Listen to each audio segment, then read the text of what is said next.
When I retired from the State Department in 2020, I signed up for their REA, or Reemployed Annuitant Program. This is a program where retirees like myself are sometimes called upon to fill short term staffing gaps at our embassies. And over the past 4 years, I received calls to fill such gaps, but the jobs were not financial ones, which is my specialty, so I turned them down. Then, in July of this year, I received an email from State saying that because I had not accepted any of their staffing requests, I was being terminated from the REA program. I told them that was okay by me, but they should know they never offered me a finance position. Oh, they said, you're a finance officer. Well, how would you like to spend 2 months in Malawi this fall?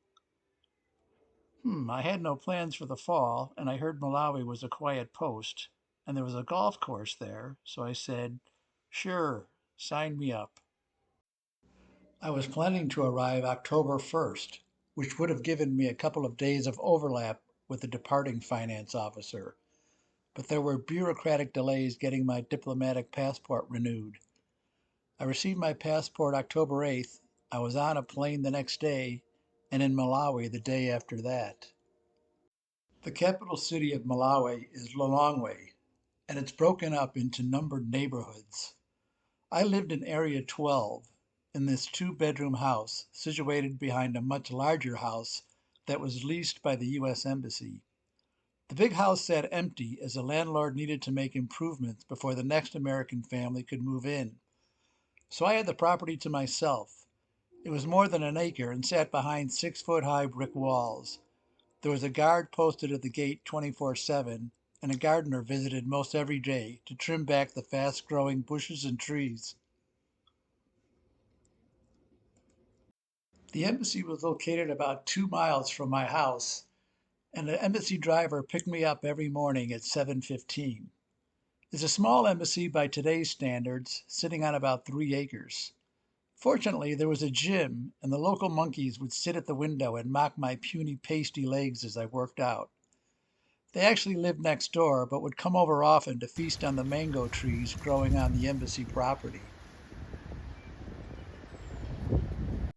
The job had not changed that much in the 4 years since I retired, mostly working with all the agencies at post to prepare a budget. I had a staff of 6 men and 1 woman pictured here with my successor, and everyone got along well. We worked 9 hours Monday through Thursday and had Friday afternoons off. On those afternoons, I went golfing with Greg, our American facility manager. Here we are with our 2 caddies. The course wasn't in great shape, but we enjoyed just getting out and chasing our ball into the woods. And on my last day of work, November 29th, my staff, my successor Lynn, and I celebrated with a lunch. 2 days later, I was on a plane to Johannesburg. From there, I caught a smaller flight to a private reserve near Kruger, one of South Africa's national parks. I chose the private reserve for a safari because I heard one could get closer to the animals than at the more restrictive national park. I've stayed at a place called Nathambo Tent Camp, though as you can see, they weren't really tents. The walls were tent-like, but it had a roof and a floor. The first night was windy and rainy, but no water got in. Each unit had its own bathroom and shower. I would almost call it luxury, except there was no air conditioning, and it got well into the 90s during the day. There was a small pool, and elephants would wander in and drink from it. The first afternoon, we followed a pack of wild dogs until they came upon a herd of wildebeests. The dogs spent quite some time eyeing the baby wildebeests in the herd and waiting for the babies to separate from the herd. The dogs made their move, but the babies were just a little too fast. On their own, the babies would have been easy picking for those dogs, but the adult wildebeests kept the babies close and used their horns to drive off the dogs.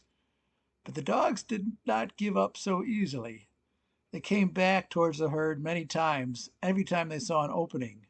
It was really a game of cat and mouse for several minutes. Eventually, the dogs did give up and went looking for easier prey. We got to see the law of the jungle in action. I think if there was a wildebeest as old and slow as me, they would have been dessert for those dogs. The next morning we were on the hunt at 5:30 a.m. Each of my 2 days there was a 3-hour outing starting at 5:30 and then another outing starting at 4:30 in the afternoon. In between, the camp served us breakfast and lunch. I caught up on napping and reading in the early afternoon, but it really did get warm at that time. It cooled off once the sun started setting. The morning safaris were, for the most part, uneventful. We saw some eagles and this vulture, but the larger animals stayed hidden, sleeping in the brush. Except for a few elephants, giraffes, and these zebras. They seemed to wander around, doing their best just to avoid getting eaten. They always seemed to check us out before scampering away.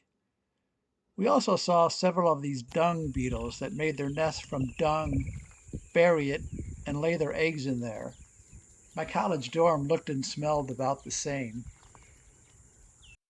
The afternoon drives were always more exciting, like the wild dogs and wildebeest we saw the first day.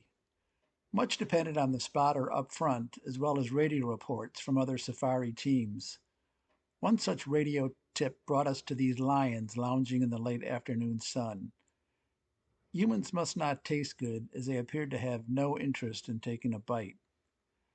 We spotted a number of impalas as we drove through the reserve. They were even more skittish than the zebras, running off as soon as they saw us. The guide says they multiply quickly and must be culled the way Americans cull our overpopulated deer. We also spotted a number of hyenas. After dark, these hyenas were making a feast of one of the impalas we saw earlier. Probably an impala that was close to 70 years old, slow, with bad knees and a reduced cardiopulmonary threshold, like someone I know firsthand. It was slim pickings on the drive the next morning. Some elephants, eagles, and vultures. After breakfast, I caught the shuttle back to the local airport, changed planes in Johannesburg, and flew to Frankfurt, Germany. After an 8-hour rest stop, I boarded my flight back to Chicago. My 2-month African adventure was over.